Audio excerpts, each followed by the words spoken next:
तन मलकड़ी कस घूना, तन मलकड़ी कस घूना चरत रही थे वो, तोर सुरता नैना रोवत रही थे वो, तोर सुरता नैना रोवत रही थे वो। तन मलकड़ी कस घूना, तन मलकड़ी कस घूना चरत रही थे वो, तोर सुरता नैना रोवत रही थे वो, तोर सुरता नैना रोवत रही थे वो।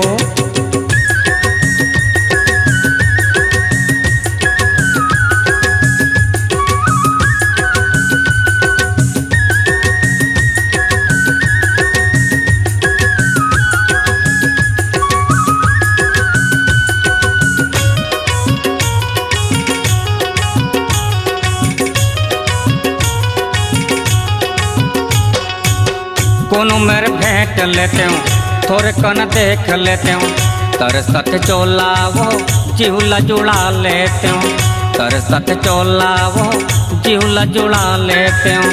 कोनो मेरे भेंट लेते हूँ, थोड़े कन देख लेते हूँ, तरसत चोला वो जिहुला जुड़ा लेते हूँ, तरसत चोला वो जिहुला जुड़ा लेते हूँ।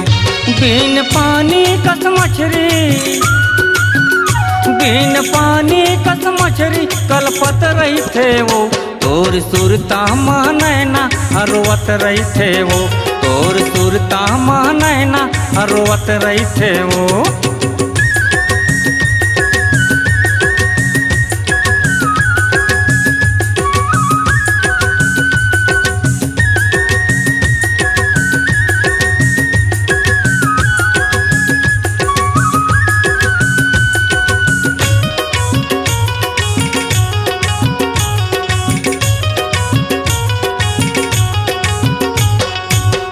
वो मोरे राम कली भोला गेहूँ डहर गली, तोर बिना जिंदगी वो माया बिना सुनना है, तोर बिना जिंदगी वो माया बिना सुनना है। वो मोरे राम कली भोला गेहूँ डहर गली, तोर बिना जिंदगी वो माया बिना सुनना है, तोर बिना जिंदगी वो माया बिना सुनना है।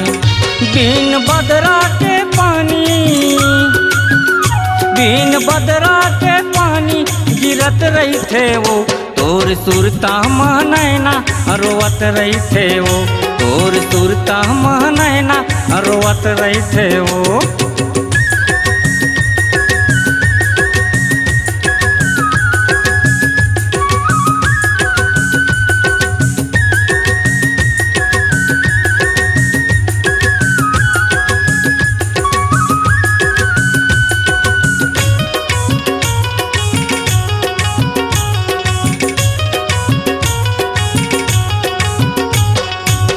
छोड़ के झन जाना कहत हूँ आना, हृदय में मोला वो तय बता लेना, हृदय में मोला वो तय बता लेना।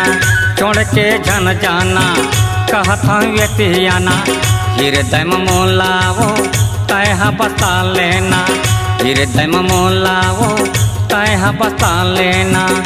तन बदन मायागी,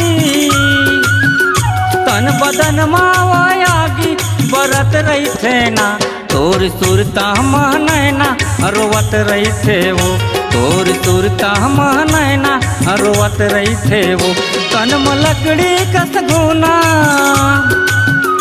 तन मलकड़ी कस घूना चरत रही थे वो, तोर सुरता नैना रोवत रही थे वो, तोर सुरता नैना रोवत रही थे वो।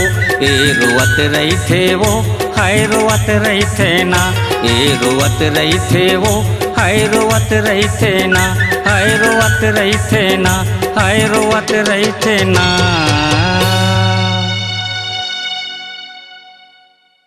अपनी आवाज को दीजिए एक नया मुकाम, डिजिटल रिकॉर्डिंग की दुनिया का जाना पहचाना नाम स्वरांजलि, जहां गूंजती हैं ध्वनियां अपनी माटी की सौंधी सुगंध के साथ, छत्तीसगढ़ी संगीत के विविध रंग जो पहुंचाते हैं पूरे प्रदेश में डिजिटल रिकॉर्डिंग के संग।